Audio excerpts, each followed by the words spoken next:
This video is sponsored by Penn State University. Thanks, Penn State. Please exit through the rear door. Doors open. As always, thanks to my patrons. Your donations make this content possible. Yo, so I've been making urbanist/transit content on YouTube for about 2 years now, and I've been watching it ever since I was in like freshman year of high school, with probably one of my first urbanist videos being from Alan Fisher, simply discussing why so many cars, why no train? A simple question looking back honestly, but as a 14-year-old kid, one that intrigued me. So I guess you can say I grew up watching this type of content, and it's crazy to think that there's around 5% of my audience that can say the same about my content. Okay, am I unk? Nah, I'm serious, because I over my almost decade that I've been watching this content, along with the couple of years that I've been making it, I've noticed a couple of things. Passion. I need passion in my life. That's what I would say is a mama root. He's a mama root? Yeah. Yo, Mook. A couple of words of time. Okay. Mookie. So you know I'm still What? Come here, no brothers up on the wall. Man, ask Sal, right? Hey, Sal, how come you got no brothers up on the wall here? Hey, Gen X viewers, I know you're watching. You gotta give me points for that reference. Spike Lee? Well, I jumped past generations just to make that one. Anyways, when I say brothers, I'm not just talking about the obvious lack of melanated creators in this space, which might have to be a topic for another video, but I'm talking about the fact that there isn't a creator even close to 100k subscribers making this content under the age of 25. I mean, there are some smaller creators that fit this demographic, but like, there are AI slop channels that have more views and subscribers than them. And some people might be thinking there's just not a lot of Gen Z interested in this type of content, which would be true if not for the fact that a third of my viewers are exactly that. Gen Z interested in this type of content. You're telling me there aren't any Zoomers, the generation that literally grew up online with the internet, that can make online content analyzing the urban environment around them. C-A-P.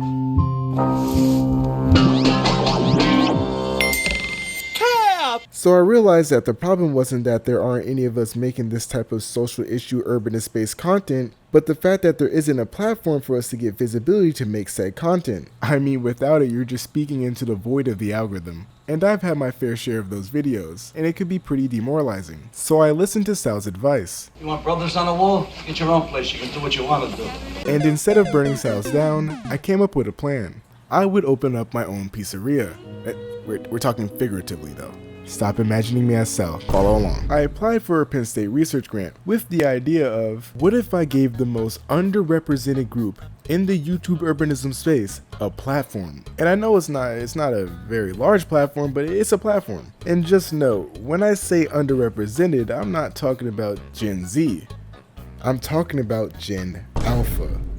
And before I say anything else, 2011 was 14 years ago. It's like we had the pandemic and then the world went through a time skip. But anyways, I went outside to recruit kids around New York City for the program. After the recruiting was over, I spent a couple of weeks teaching them about content creation and how to make urbanist content. With help from all my lovely Patreon members, I was able to buy them all microphones. You know, it's summer here and we all have our AC running in the background. You can probably hear mine running in the background. And I want the kids to be able to make the content without cooking in their apartments. So after I taught them how to make the content, they made their own videos discussing urban issues and practices that they found interesting around New York City. And let me just say this, all types of topics were chosen, from overcrowded parks to food insecurity.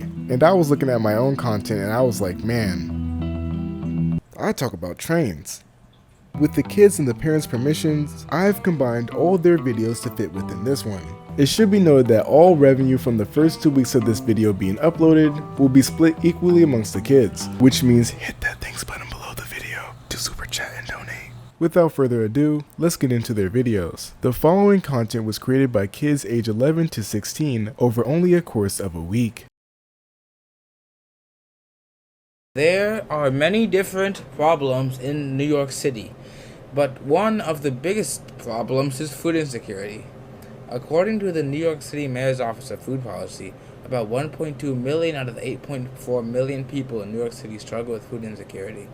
There are many ways that people can get food, like food banks, soup kitchens, and meal programs. Even though there are ways to get food, oftentimes people lack resources or the knowledge to get this food. Here's a crazy fact. About 30 to 40% of all food supply in New York City goes to waste every year. About 28% of that food is still edible. This equates to about 1.3 million tons per year. If we can find a way to save all of this food and give it to the food insecure people, then we will have solved our problem and many different problems. When food is wasted, it is transported to a landfill. Then the food stays there and decays, releasing greenhouse gases and contaminating the soil underneath it. All of this costs money and causes damage to the earth.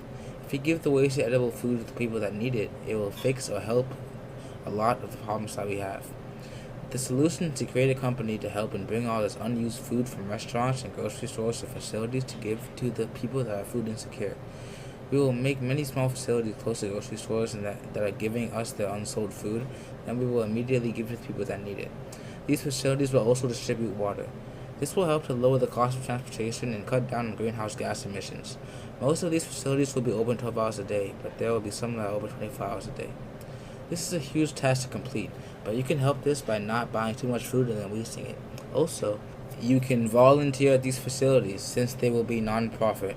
With your help, we can fix all of these problems, but we will need to be a community if we want to help each other. Nobody should go hungry in the richest city in the world. Help the cause. Harlem, a neighborhood rich in history, culture, and community spirit. But beneath the surface, persistent disparities impact the health of its residents. Now a health alert. The number of Legionnaires cases in Harlem is rising. The New York City Health Department now reports 81 cases with 24 people in the hospital. 3 deaths have been reported. But officials now say they have tracked down the cause of the current outbreak. Neighbors like Ronald Hall say they've been following the advice carefully, monitoring for potential flu-like symptoms. Wednesday, I had like a phlegm in my throat, and I had like a slight headache. So I went Thursday morning to urgent care. Hall says his test fortunately came back negative, but across Harlem, 81 people have been diagnosed since July 25th. 24 have been hospitalized and 3 have died. The disease is spread through water droplets they believe came from 11 contaminated water towers atop buildings that have since been treated with antibacterial. She says buildings' plumbing systems were not impacted, meaning families are free to drink water, cook, and shower with no problems. At a news conference Thursday, State Senator Cordell Clare says she plans to introduce new legislation. This legislation will make 5 major reforms, including requiring immediate mitigation, more frequent testing and inspections, and even increasing fines if there are violations. This is too important. This is our lives we are talking about. If you live or work in affected Harlem zip codes and experience flu-like symptoms, contact a health care provider immediately. Early diagnosis is crucial, and the disease is treatable with antibiotics. Every day, millions of people ride their bikes to get to work, stay fit, or just enjoy the fresh air. But too often, bikes and cars are dangerously close. In 2024, over 900 cyclists were killed in traffic accidents in the U.S. These tragedies could have been prevented with better awareness and smarter habits. Cyclists always ride responsibly. Wear your helmet, stay visible, follow traffic laws, and use hand signals. They can save your life. Drivers, look twice. Bikes are smaller and their lives matter just as much. Here's an example. A few weeks ago, for the first time, I was in a Tesla with my mom, and I noticed that Teslas have a smart screen with a 360-degree view of everything around you. Pedestrians, cones, and yes, cyclists. These cars are designed with safety in mind. The solution? Awareness, responsibility, and smart technology. Whether you ride a bike or drive a car, we all share the road. Let's keep each other safe. Hey you, have you ever been to a park in New York City, like Central Park or Prospect Park, and see how trashy it is? Like, come on, there's garbage everywhere. It's super gross. I feel bad for the animals that live there, because they might eat some of the trash or get hurt. And let's be honest, it's not just trash. Some people smoke near the playgrounds and parks, and that's really bad for everyone, especially the kids with asthma. Secondhand smoking is no joke. We should totally do something about it, like pick up the trash or tell the city to put more trash cans in the park. And ask people to not smoke near the playgrounds and parks. Let's make our parks awesome and healthy for everyone. The social issue that impacts my urban environment is playing sports. I do not have the opportunity to use more of the field for my own sports. From time to time, I would want to play a type of sport that would require more field space. There is a park nearby that is always almost full, making it harder to enjoy playing a game that I would want to play. It can also interfere with others playing a different type of sport than me. I think there should be a way to divide the field halfway for the people who are playing for themselves and other people who are playing for the community, so that everyone has space. The positive social issue is being able to watch the games and to learn about a sport and play it for yourself, for you can enjoy your time at that sport you really love to play. Welcome. Today we will be discussing composting and the problems it can solve in the community and the environment. Compost is a type of fertilizer that is made from rotten plants. I'm going to name 5 things that can be compost: fruits and vegetable scraps, rotten fruits and vegetables, eggshells, paper coffee filters, and spent coffee grounds. It is easy and cheap to make, and all it really requires is vegetable waste. Compost is also beneficial in gardening. Using compost in your garden enriches the soil, improves plant health, and promotes sustainable gardening practices. Last but not least is how to dispose compost at home. Check the compost. Before discarding, check the compost to ensure it is well rotted and nutrient rich. This is important as compost that is too young or not well rotted may not be sustainable for use in gardens. Use it in your garden. If the compost is well rotted, you can use it in your garden as a natural fertilizer. Check with your local waste management or composting program to see if there are any specific regulations or guidelines for discarding compost. Some areas may require you to take the compost to a designated location or follow specific disposal procedures. Now, so I thank you today for learning compost with me, and farewell.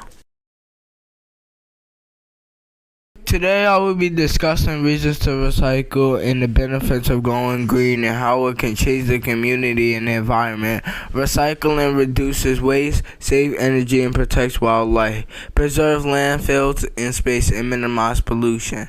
Solar panels are also great for renewable energy source. Sustainable energy globally is available and can significantly reduce electricity expenses. It also have a minimal maintenance, meaning you do not have to clean the panels often.